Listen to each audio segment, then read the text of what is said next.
ಅಸಭ್ಯ ವರ್ತನೆ ಆರೋಪ, ಪೊಲೀಸ್ ಪೇದೆಗೆ ಹೊಡೆತ.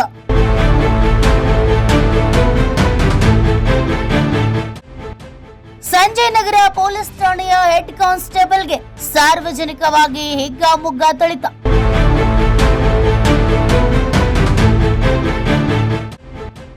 ಬೆಂಗಳೂರಿನ ಗಂಗಮ್ಮನಗುಡಿ ಸರ್ಕಲ್ನಲ್ಲಿ ಘಟನೆ.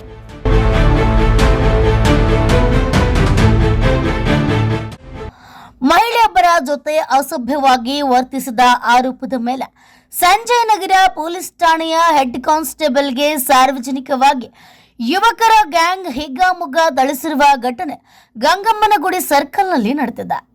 ಪೊಲೀಸ್ ಪೇದೆ ಮಂಜುನಾಥ್ ಜಾಲಹಳ್ಳಿಗೆ ತೆರಳಲು ಬಸ್ ಹತ್ತಿದ್ರು. ಈ ವೇಳೆ ಬಸ್ನಲ್ಲಿ ಪ್ರಯಾಣಿಸುತ್ತಿದ್ದ ಮಹಿಳೆಯೊಬ್ಬರ ಜೊತೆ ಅಸಭ್ಯವಾಗಿ ವರ್ತಿಸಿದ್ದಾರೆ ಎಂಬ ಆರೋಪ ಕೇಳಿಬಂದಿದೆ. ಇದರಿಂದ ಕೋಪಗೊಂಡ ಮಹಿಳೆ ಮತ್ತು ಪೇದೆಯ ನಡುವೆ ಮಾತಿಗೆ ಮಾತು ಬೆಳೆದು ದೊಡ್ಡ ರಂಪಾಟವೇ ಶುರುವಾಗಿದೆ. ಪರಿಸ್ಥಿತಿ ವಿಕೋಪಕ್ಕೆ ತಿರುಗುತ್ತಿದ್ದಂತೆ ಮಹಿಳೆ ತಕ್ಷಣ ತಮ್ಮ ಸಂಬಂಧಿಕರಿಗೆ ಕರೆ ಮಾಡಿ ವಿಷಯ ತಿಳಿಸಿದ್ದಾರೆ.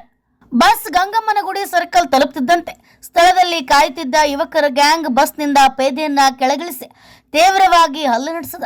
ನಾನು ಪೊಲೀಸ್ ಎಂದು ಮಂಜುನಾಥ್ ಎಷ್ಟೇ ಮನವಿ ಮಾಡಿಕೊಂಡ್ರು ಕಿವಿಗೊಡದ ಯುವಕರು ಅವರ ಬಟ್ಟೆ ಹರಿದು ಮೈ ಮೇಲೆ ಬಾಸುಂಡೆ ಬರುವಂತೆ ಧರ್ಮದೇಟು ನೀಡಿದ್ದಾರೆ. ಹಲ್ಲೆಯ ತೀವ್ರತೆಗೆ ಪೇದೆಯ ಮುಖದಲ್ಲಿ ರಕ್ತ ಒಸರಿದೆ.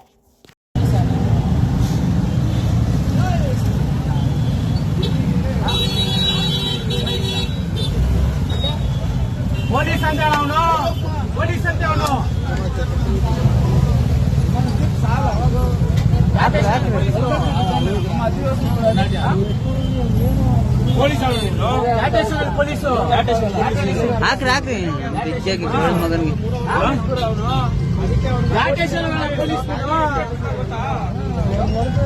ಪೊಲೀಸ್ ಅಂತ ಅವನೇ ಪೊಲೀಸ್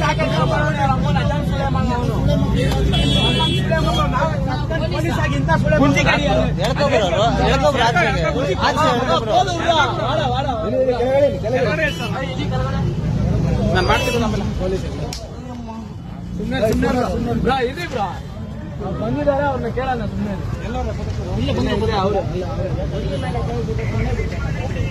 ಇಲ್ಲಿ